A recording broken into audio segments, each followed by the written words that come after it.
इस वक्त हमारे राष्ट्रीय मंसूरी समाज के राष्ट्रीय अध्यक्ष बैठे हैं। सर, मंसूरी समाज के लिए आपने क्या किया? देखिए, सबसे पहले तो मैं मंसूरी समाज के बारे में बताऊं। सूफी शहीद मंसूर हल्लाज रहमतुल्लाह ताला अलैह से हमारी वाबस्तगी है, निस्बत है। जो नाम हम लेते हैं मंसूरी, और ये समाज हिंदुस्तान की नहीं पूरी दुनिया की सबसे बड़ी बिरादरी में शुमार होता है। और सेंसेक्स और जनसंख्या की बात, जनगणना की बात करें तो हमारे अलग अलग 200 से ज्यादा नाम हैं। इस वजह से जनगणना में हम एक नंबर पे नहीं हैं, लेकिन अगर काउंटिंग की बात करें जी तो हम पूरे भारत में नंबर 1 बिरादरी हैं। सबसे ज्यादा बिरादरी होने का तमगा हमारे पास है। बहुत ही अच्छी बात है। अब अल्हम्दुलिल्लाह, आपने कहा कि क्या किया, तो पिछले गुज़िश्ता कई सालों से हम समाज सेवा कर रहे हैं, जो बेशक मंसूरी समाज के लिए तो है ही सही जी, लेकिन साथ ही साथ पूरी मिल्लत के लिए काम होते हैं हमारे। बहुत ही अच्छा। जैसे हमारे हाथों से सिलाई केंद्र का उद्घाटन हुआ जी, वो वहां पर हिंदू मुस्लिम सिख ईसाई सब धर्मों की, सब संप्रदाय की बच्चियां पढ़ी। वहां पर हमने आयुर्वेद का चिकित्सा कैंप लगाया, उसमें तमाम धर्मों के, संप्रदाय के, पंथ के मानने वाले लोग आए और वहां से लाभ उठाया।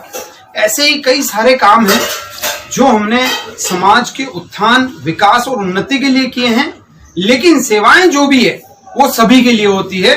तो अल्हम्दुलिल्लाह, हिंदुस्तान एक गुलदस्ता है और उसमें सभी धर्म अलग अलग फूल हैं, और गुलदस्ता अलग अलग फूलों से मिलकर के बनता है, और खुशबुएं सभी धर्मों की उस गुलदस्ते में हैं। तो अल्हम्दुलिल्लाह, ये गुलदस्ता जो है, इसको हमें सजाना संवारना है, तो सभी को साथ में लेके चलना है। तो हमारे जो सेवा कार्य होते हैं वो सभी धर्मों के लिए होते हैं, वो सिर्फ मंसूरी समाज के लिए या मुस्लिम समाज के लिए नहीं है। आगे क्या करने की योजना है? आगे क्या करने की योजना है?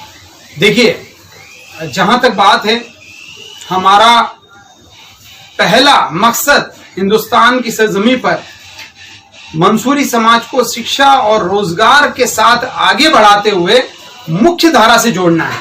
बहुत ही अच्छी बात। तो इसके लिए हमने महिलाओं को तरजीह और तवज्जो दी है, महिला सशक्तिकरण पे बात करी है, जिसके तहत हमने महिला मदरसे खोले हैं।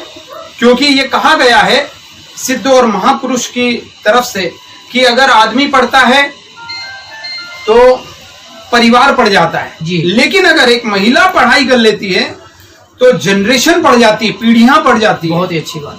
तो हमें पीढ़ियों तक इस ज्ञान को पहुंचाना है। हमने महिला मदरसे चालू किए महिला सशक्तिकरण के लिए, और ऐसे ही कई सारे कार्य किए हैं। और आने वाले वक्त में हमारा विजन बहुत साफ और बहुत क्लियर है। शिक्षा और रोजगार से हमारे समाज को आगे बढ़ाना है, जिसमें रोजगार के लिए आज हमने एक बहुत बेहतरीन कंपनी से टाई अप किया है, जिसमें हम प्रोजेक्ट लेके आ रहे हैं सक्षम भारत। बहुत ही अच्छी। सक्षम भारत के तहत जितने भी युवा बेरोजगार हैं उनको हम रोजगार मुहैया कराएंगे, और वो जो है इंडस्ट्री की बेहतरीन कंपनीज के साथ जुड़कर के काम कर पाएंगे। ये सक्षम भारत है। इंशाअल्लाह ताला आने वाले वक्त में उसके बारे में बताया जाएगा। साथ ही साथ हम सामाजिक सुरक्षा भी लेकर के आ रहे हैं। कुछ बीमा कंपनीज के साथ आज हमारी मीटिंग फाइनल हो गई है, और इंशाअल्लाह ताला अगले हफ्ते तक आपके सामने पूरा प्रोजेक्ट सामने आ जाएगा सामाजिक सुरक्षा का। तो ये हमारे विजन है। जो मंसूरी समाज है, जो पद जोड़ती है, योग्यता के अनुसार जोड़ा जाता है कि अनपढ़ भी चलेगा? देखिए, अगर हम बात करते हैं शिक्षा और रोजगार से समाज को आगे बढ़ाने की, उन्नति की, विकास की और मुख्य धारा से जोड़ने की, तो जहां तालीम नहीं है वहां अंधेरा है। तालीम ऐसा चिराग है। मुझे इस बात में हमारे जो प्रदेश प्रभारी अली जनाब इशाक साहब है, उनकी बात याद आती है कि जो शेरनी का दूध पिएगा वो दहाड़ेगा। तो शिक्षा जो है शेरनी का दूध है, और जो भी इसे पिएगा वो दहाड़ेगा जरूर। तो अल्हम्दुलिल्लाह, शिक्षा के बिना सब कुछ अंधकारमय है, लेकिन शिक्षाएं सिर्फ किताबी शिक्षाओं तक सीमित नहीं होनी चाहिए। जैसे नैतिक शिक्षा भी होनी चाहिए, वो अमल में भी आना चाहिए। और हम जो है दोनों ही चीजों को तरजीह और तवज्जो दे रहे हैं। बेशक आज की जो टीम आपने देखी यहाँ पर प्रदेश स्तरीय, जिसमें डॉक्टर हैं, आईटी एक्सपर्ट हैं, कानून के जानकार हैं, तो सभी पढ़े लिखे हैं, सभी पोस्ट ग्रेजुएट डिग्रियां लेकर के आगे बढ़ रहे हैं और ये शिक्षा का जो उजाला है ये बिरादरी में फैला रहे हैं। तो बेशक शिक्षित लोगों को भी जोड़ रहे हैं और अगर किसी कारण से किसी ने शिक्षा हासिल नहीं करी है तो ऐसा नहीं है कि राष्ट्रीय मंसूरी समाज का वो हिस्सा नहीं होगा, बेशक होगा, लेकिन सोच उजाला लाने की हो, सोच आगे बढ़ाने की हो उसकी। क्या इसकी कोई ब्रांचें हैं? देखिए, जहां तक मैं ब्रांच की बात करूं तो हमारी 8 से 9 अलग अलग शाखाएं हैं, विंग्स हैं, जिसमें मुख्य विंग है हमारी युवा शाखा है, युवा प्रकोष्ठ, विद्यार्थी प्रकोष्ठ, पत्रकार प्रकोष्ठ, पत्रकार और कानूनी सलाहकार प्रकोष्ठ और महिला प्रकोष्ठ, महिला सशक्तिकरण के लिए, बाल विकास के लिए हमने विद्यार्थी प्रकोष्ठ ओपन किया है। साथ ही साथ मीडिया और कानूनी सलाहकार प्रकोष्ठ भी है। अभी हम बहुत जल्दी हमारे प्रदेश प्रभारी गुजरात सज्जाद मंसूरी साहब ने मशवरा दिया है और उस पर काम भी चालू है। बहुत जल्द अमली जामा पहनाएंगे, एक डॉक्टर्स विंग लेके आ रहे हैं जो पूरे भारत के जितने भी डॉक्टर्स हैं उनका हम जो है नंबर और ये सारा शेयर भी करेंगे तमामी लोगों से, ताकि वक्त बेवक्त जब जरूरत पड़े तो उनको राब्ता कायम किया जा सके। तो एक डॉक्टर्स की सेल बिल्कुल अलग लेकर के आ रहे हैं। एक समस्या आती है छोटा तबका, गरीब लोगों का जी, क्या मंसूरी समाज छोटे तबके का तवज्जो देगी या जैसे कि ठाक के 3 पात होते हैं, राजनीति होती है या कोई संस्थाएं चलती हैं, केवल कमाते छोटे तबके को किनारा कर देती है, इस पर क्या कहेंगे? देखिए, जहां तक पिछड़ेपन की बात है तो बेशक बिरादरी में पिछड़ापन है। कुछ लोग हमारे पीछे छूटे हैं जी, उनका हाथ पकड़ के हमें आगे लाना होगा उनको, और जिस धारा में हमारा समाज बह रहा है उस धारा से उन्हें जोड़ना पड़ेगा। समाज पूरा मुख्य धारा में नहीं है अभी जी, लेकिन जो पीछे छूट गए उन्हें साथ में लाना होगा जी। हमारी तंजीम सिर्फ और सिर्फ खैरो फला और बहदूदी के काम के लिए है। अब खैरो फला मतलब कल्याणकारी कार्य जी, बहुत सारे हैं, उसी से तो हमारे जो पिछड़े भाई रह गए हैं, पीछे छूट गए हैं, उनको हम आगे लाएंगे, ठीक है ना, और उनके लिए काम करेंगे। अभी आर्थिक रूप से मजबूत बनाने के लिए हमारी बात जो है कुछ कंपनी से चल रही है जो फाइनेंस करेगी राष्ट्रीय मंसूरी समाज के मेंबर्स को जी, और इंशाल्लाह ताला उससे आर्थिक मजबूती आएगी। हमारे जो भाई पीछे छूट गए हैं उनको जो है एक सहयोग मिलेगा जिससे वो आगे बढ़ पाए। राष्ट्रीय मंसूरी समाज के हमारे अध्यक्ष जी अच्छा कार्य कर रहे हैं। क्या जो पदाधिकारी आपने नियुक्त किए हुए हैं किस प्रकार से काम कर रहे हैं देश के अंदर?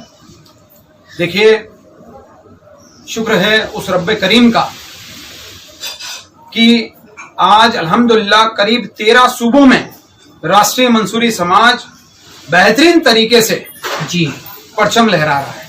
बहुत ही अच्छी बात। और अल्हम्दुलिल्लाह बहुत जल्दी पूरे हिंदुस्तान में आपको जो है राष्ट्रीय मंसूरी समाज का परचम लहराता हुआ दिखाई देगा। जहां तक बात रही मेंबर्स के काम करने की, तो हर स्टेट में अभी पिछले 4 दिन से लगातार मध्य प्रदेश में आली जनाब सलीम मंसूरी साहब कबाड़ी प्रदेश अध्यक्ष के नेतृत्व में वहां पर, और हमारे प्रदेश संयोजक शाहिद मंसूरी साहब प्रदेश प्रभारी, पार्षद हकीम मंसूरी साहब उनके नेतृत्व में जी जबरदस्त तरीके से युद्ध स्तर पे कामकाज चालू है। वहां पर डेली रोजाना मीटिंग्स हो रही है गांव-गांव, ढाणी-ढाणी में, और पूरा सोशल डिस्टेंसिंग का ध्यान रखते हुए, कोरोना के लिए जागरूकता फैलाते हुए, और उस तरीके से हम लोग मीटिंग कर रहे हैं। अभी कल मैं जो है कर्नाटक के बेंगलोर था, उससे पहले कोलार था, तो वहां भी बिरादरी के लोगों से बातचीत हुई है मेरी, और आज ही मॉर्निंग में मैं आपके सामने फ्लाइट से पहुंचा हूं। इंशाल्लाह शाम में फिर से निकलूंगा।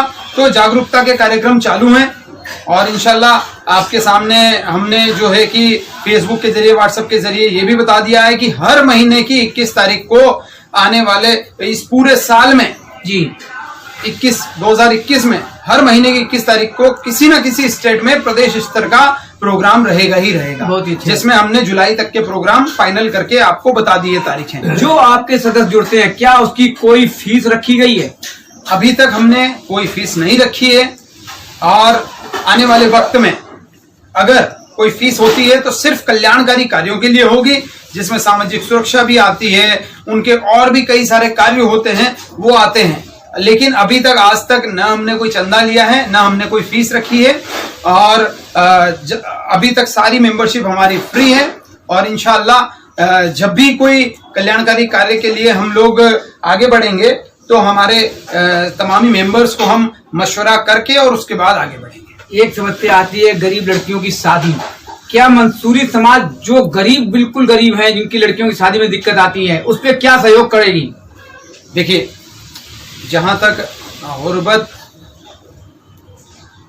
है का सवाल है मंसूरी समाज में, तो पिछड़ापन इसी को बोलते हैं। और बेशक सही बात है कि गरीब बच्चों की शादियों में दिक्कतें आती है जी। कुछ हद तक तो जो एक लानत है, कुरीति है दहेज, उसकी वजह से भी ये हालात पेश नजर हैं जी। ठीक है ना। हम इसके लिए भी प्रयासरत हैं कि इस दहेज जैसी कुरीति को, एक लानत को, इसको खत्म किया जाए, ताकि गरीब की बच्ची जो है शादी हो पाए उसकी भी, और उसे मानसिक संताप का सामना न करना पड़े, मानसिक प्रताड़ना का सामना न करना पड़े गरीब को कि मेरी बच्ची की शादी कैसे करूंगा। जी। तो हम प्रयास कर रहे हैं कि इस कुरीति को समाप्त किया जाए, और इसके लिए तमाम स्टेट में जागरूकता फैलाई जा रही है। और जहां तक रहा गरीब बच्चियों की शादी का सवाल, तो कई जगह पर पिछले गुज़िश्ता सालों में भी मंसूरी समाज ने फ्री में भी शादियां करी है, 1 रुपए में भी शादियां करी है, उसमें गरीब बच्चियों की भी थी शादियां। तो अल्हम्दुलिल्लाह हम इस ओर अग्रसर हैं, और इंशाल्लाह आने वाले वक्त में भी हम सामूहिक विवाह सम्मेलन को पूरी तरह से सहयोग देंगे, जहां पर फ्री में बच्चियों की शादियां कर रहे हैं या कम से कम रुपया खर्च करके बच्चियों की शादियां होंगी।